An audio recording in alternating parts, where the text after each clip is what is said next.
Bible एक वर्ष में। नमस्कार, आप सबका बाइबल एक वर्ष में स्वागत है। आप सब ने जो कदम उठाया है प्रभु के वचन सुनने के लिए, यह हमारे जीवन के अंधेरों को दूर करेंगे और हमें प्रभु के प्रकाश में चलाएंगे।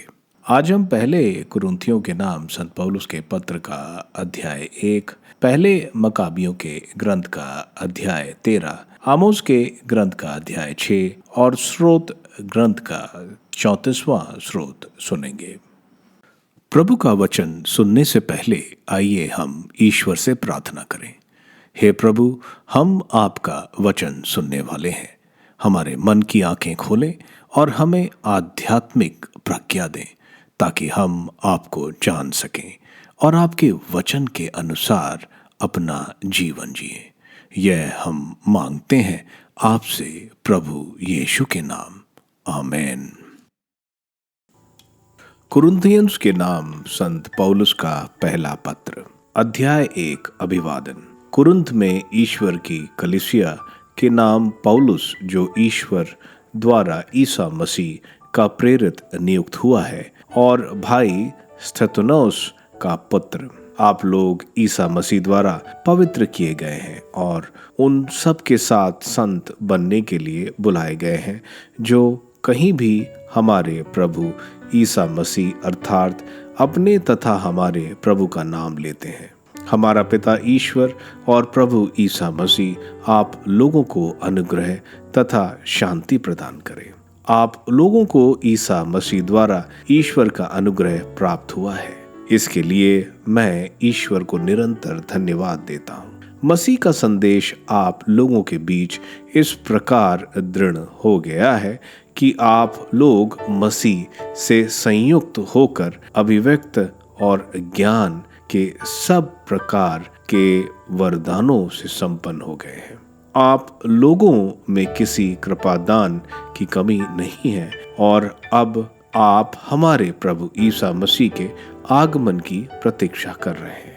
ईश्वर अंत तक अपने लोगों को विश्वास में सुदृढ़ बनाए रखेगा, जिससे आप हमारे प्रभु ईसा मसीह के दिन निर्दोष पाए जाएं। ईश्वर सत्य प्रतिज्ञ है, उसी ने आप लोगों को अपने पुत्र हमारे प्रभु ईसा मसीह के सहभागी बनने के लिए बुलाया। दल बदली भाइयों, हमारे प्रभु ईसा मसीह के नाम पर मैं आप लोगों से यह अनुरोध करता हूँ, आप लोग एक मत होकर दल बदली से दूर रहें। आप एक दूसरे से मेल मिलाप करें और हृदय तथा मन से पूर्ण रूप से एक हो जाएं। खलोए के घर वालों से मुझे पता चला कि आप लोगों में फूट पड़ गई है। मेरे कहने का तात्पर्य यह है कि आप लोगों में प्रत्येक अपना अपना राग अलापता है।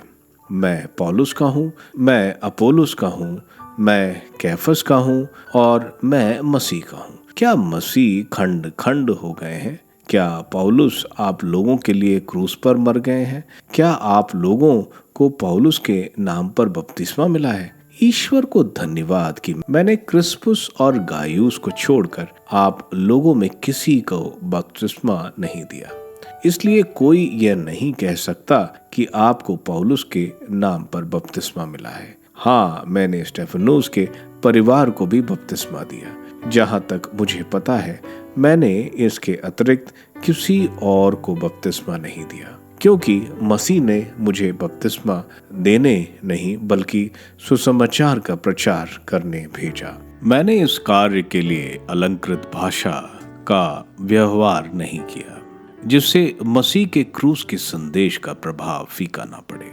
क्रूस की शिक्षा, जो विनाश के मार्ग पर चलते हैं वे क्रूस की शिक्षा को मूर्खता समझते हैं, किंतु हम लोगों के लिए जो मुक्ति के मार्ग पर चलते हैं वह ईश्वर का सामर्थ्य है, क्योंकि लिखा है, मैं ज्ञानियों का ज्ञान नष्ट करूंगा और समझदारों की चतुराई व्यर्थ कर दूंगा। हम में ज्ञानी, शास्त्री और इस संसार के दार्शनिक कहाँ हैं? क्या ईश्वर ने इस संसार के ज्ञान को मूर्खतापूर्ण नहीं प्रमाणित किया है? ईश्वर की प्रज्ञा का विधान ऐसा था कि संसार अपने ज्ञान द्वारा ईश्वर को नहीं पहचान सका। इसलिए ईश्वर ने सुसमाचार की मूर्खता द्वारा विश्वासियों को बचाना चाहा। यहूदी चमत्कार मांगते और यूनानी ज्ञान चाहते हैं, किंतु हम क्रूस पर आरोहित मसीह का प्रचार करते हैं। यह यहूदियों के विश्वास में बांधा है और गैर यहूदियों के लिए मूर्खता, किंतु मसीह चुने हुए लोगों के लिए, चाहे वे यहूदी हो या यूनानी, ईश्वर का सामर्थ्य और ईश्वर की प्रज्ञा है, क्योंकि ईश्वर की मूर्खता मनुष्यों से अधिक विवेकपूर्ण और ईश्वर की दुर्बलता मनुष्यों से अधिक शक्तिशाली है। इस बात पर विचार कीजिए कि बुलाए जाते समय दुनिया की दृष्टि में आप लोगों में बहुत कम लोग ज्ञानी, शक्तिशाली अथवा कुलीन थे। ज्ञानियों को लज्जित करने के लिए ईश्वर ने उन लोगों को चुना है जो दुनिया की दृष्टि में मूर्ख हैं। शक्तिशालियों को लज्जित करने के लिए उसने उन लोगों को चुना है जो दुनिया की दृष्टि में दुर्बल हैं। गण्यमान्य लोगों का घमंड चूर करने के लिए उसने उन लोगों को चुना है जो दुनिया की दृष्टि में तुच्छ और नगण्य है, जिससे कोई भी मनुष्य ईश्वर के सामने गर्व न करे। उसी ईश्वर के वरदान से आप लोग ईसा मसीह के अंग बन गए हैं। ईश्वर ने मसीह को हमारा ज्ञान, धार्मिकता, पवित्रता और उद्धार बना दिया है। इसलिए जैसा कि धर्म ग्रंथ में लिखा है, यदि कोई गर्व करना चाहे तो वह प्रभु पर गर्व करे।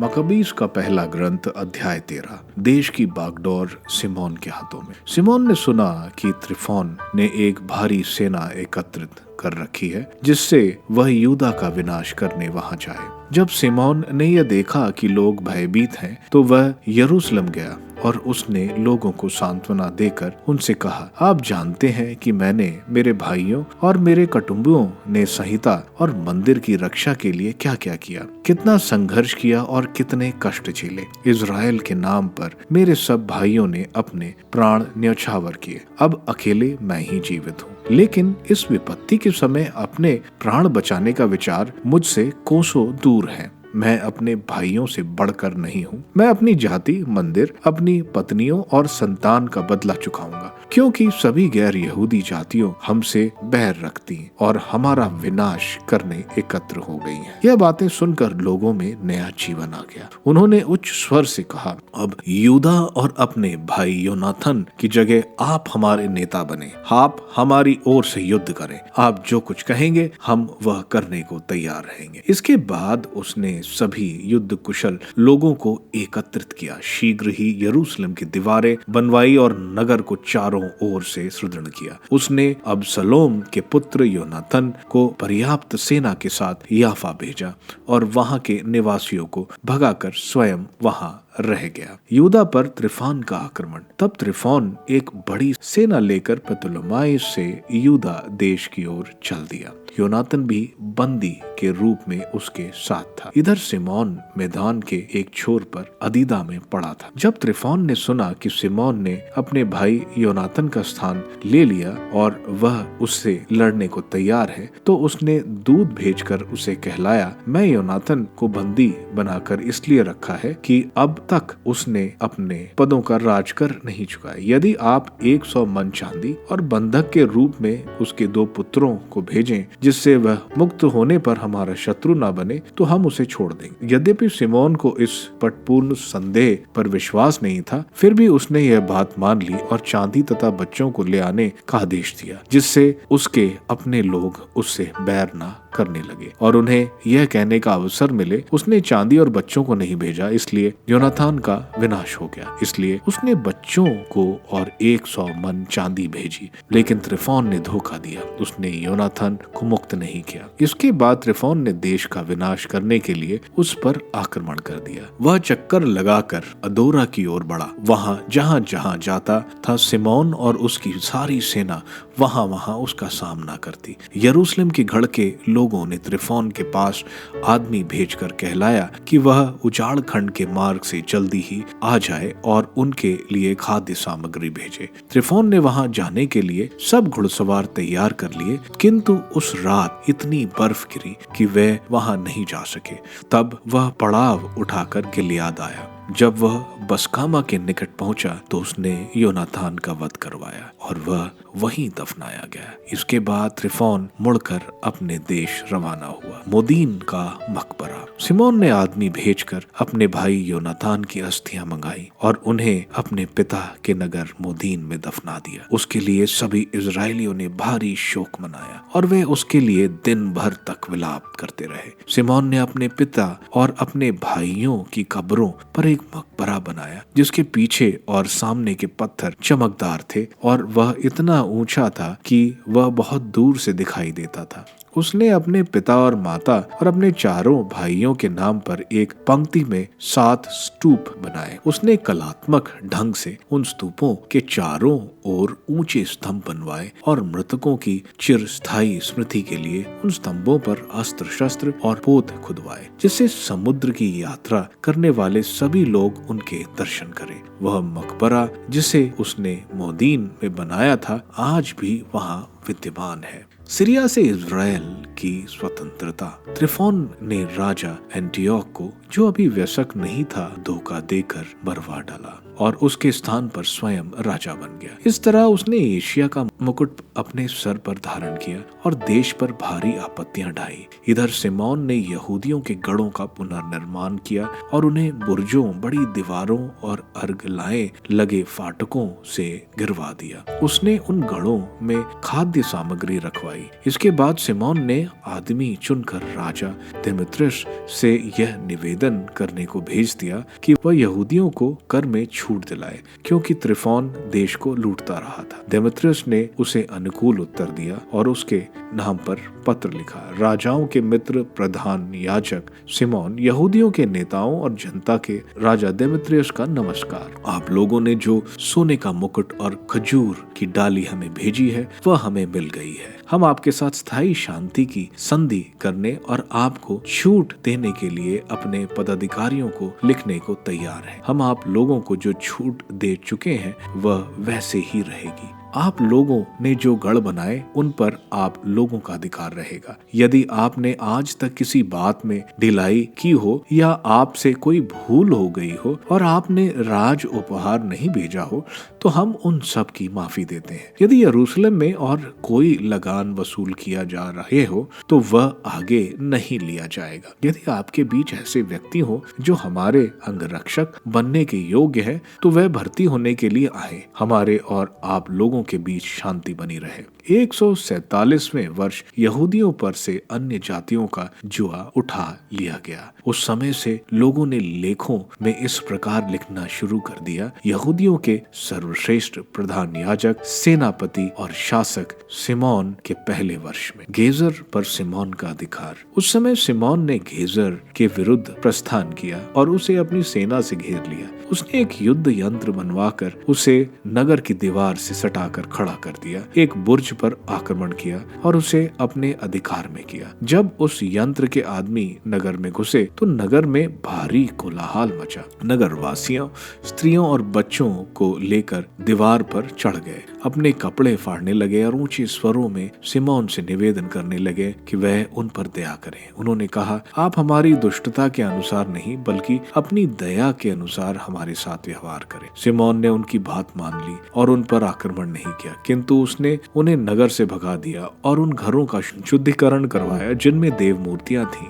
फिर उसने भजन और धन्यवाद के गीत गाते हुए नगर में प्रवेश किया। उसने नगर से सारी अपवित्र वस्तुएं हटा दी और उसमें ऐसे आदमी बसाए जो संहिता का पालन करते थे। फिर उसने उसे किलाबंद किया और वहां अपने लिए एक आवास बनवाया। यरूशलेम के गढ़ पर अधिकार। यरूशलेम के गढ़ में पड़े हुए लोगों को देहात में आने जाने और खरीद बिक्री करने से रोका जाता था। उन्हें इतनी तकलीफ होने लगी कि उनमें कई लोग भूखे मर गए। इसलिए उन्होंने सिमोन से शांति का निवेदन किया और उसने उनकी बात मान ली। उसने उन्हें गढ़ से निकाल दिया और मूर्ति पूजा के दूषण से गढ़ का शुद्धिकरण किया। उन्होंने 171वें वर्ष, इस वर्ष के दूसरे महीने के 23वें दिन स्तुतिगान करते, हाथ में खजूर की डालियां लिए, सितार, मंजीरा और वीणा बजाते हुए, स्रोत और भजन गाते हुए उसमें प्रवेश प्रवेश किया, क्योंकि इज़राइल में एक विकट शत्रु हटाकर नष्ट कर दिया गया था। सिमोन ने प्रतिवर्ष उल्लास के साथ यह दिन मनाने का आदेश दिया। उसने पर्वत का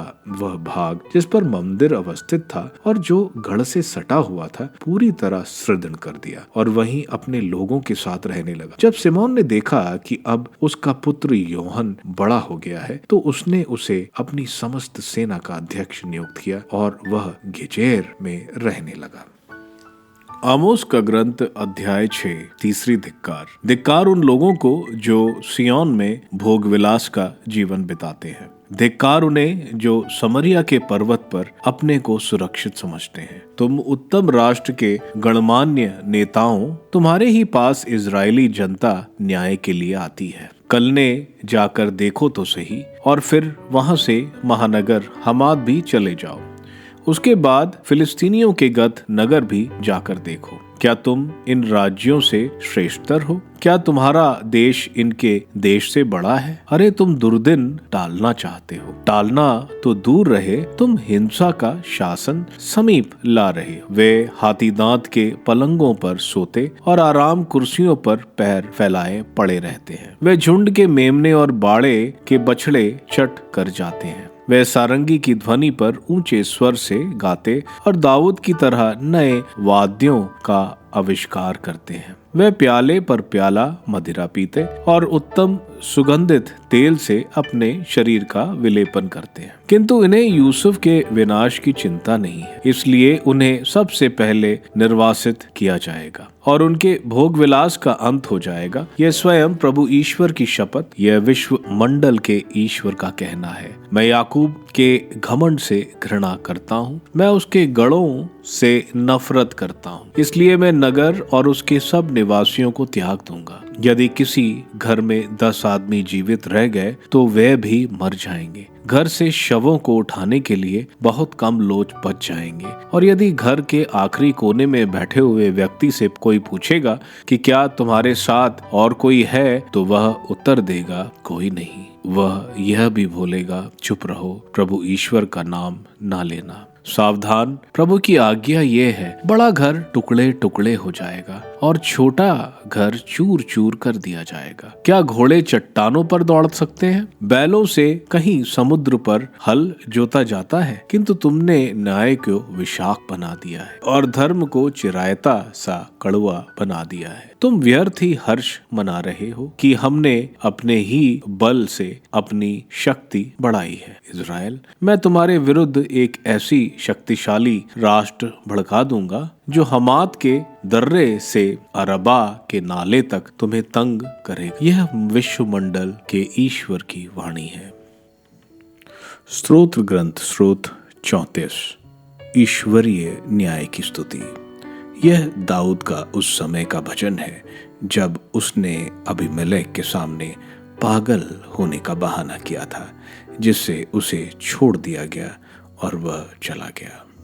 मैं हर समय प्रभु को धन्य कहूंगा, मेरे कंठ निरंतर उसकी स्तुति करेंगे। मेरी आत्मा गौरव के साथ प्रभु का गुणगान करती है।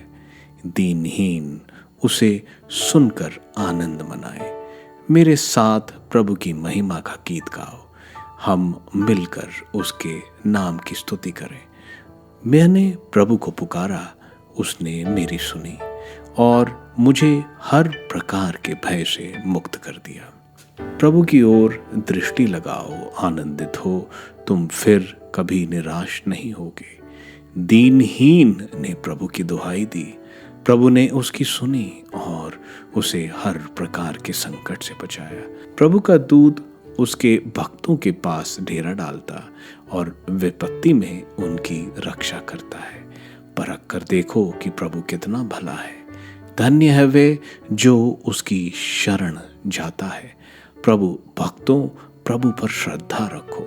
श्रद्धालु भक्तों को किसी बात की कमी नहीं। धनी लोग दरिद्र बनकर भूखे रहते हैं। प्रभु की खोज में लगे रहने वालों का घर भरा पूरा है। पुत्रों, आओ और मेरी बात सुनो। मैं तुम्हें प्रभु पर श्रद्धा की शिक्षा दूंगा। तुम में कौन भरपूर जीवन, लंबी आयु और सुख शांति चाहता है? तो तुम ना अपनी जीभ को बुराई बोलने दो और ना अपने होठों को कपटपूर्ण बातें। बुराई से दूर रहो, भलाई करो और शांति के मार्ग पर बढ़ते रहो। प्रभु की कृपा दृष्टि धर्मियों पर बनी रहती है, वह उनकी पुकार पर कान देता है। प्रभु कुकर्मियों से मुंह फेर लेता और पृथ्वी पर से उनकी स्मृति मिटा देता है। प्रभु दुहाई देने वालों को सुनता और उन्हें हर प्रकार के संकट से मुक्त करता है।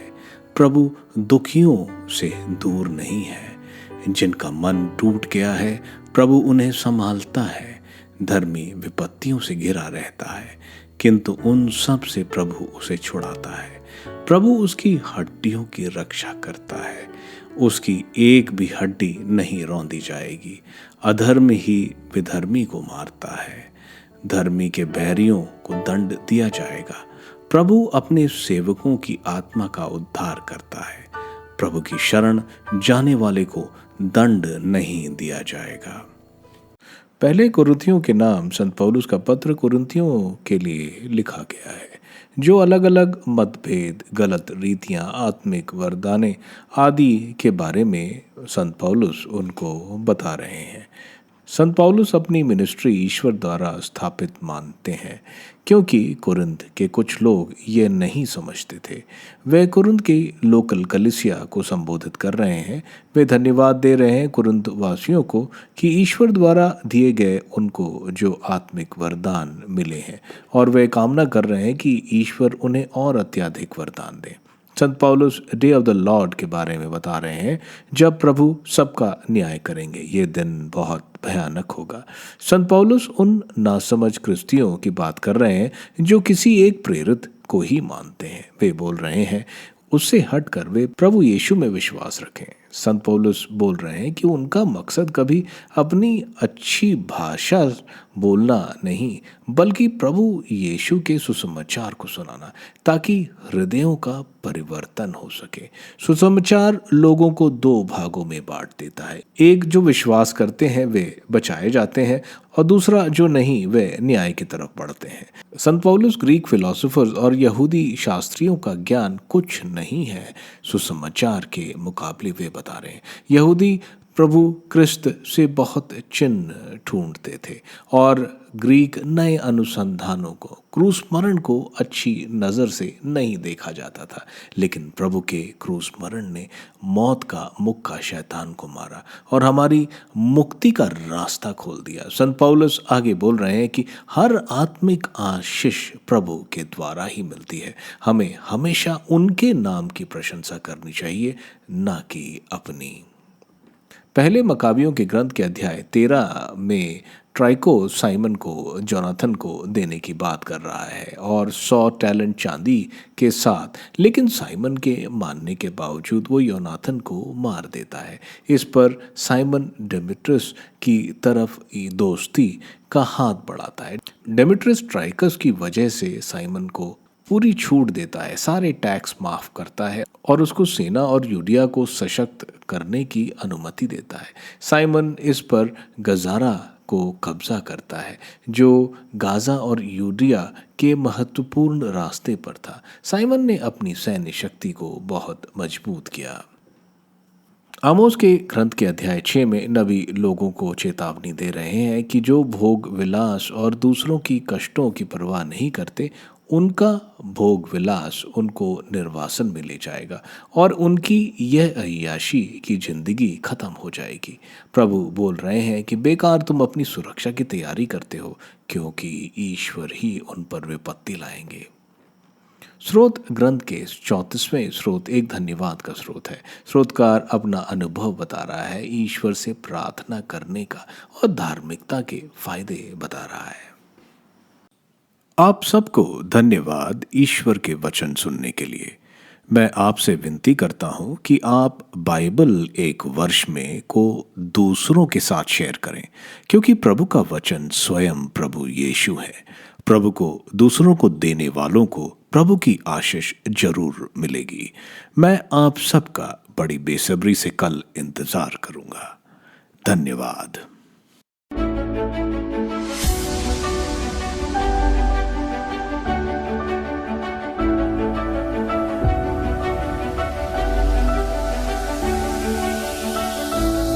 बाइबल एक वर्ष में।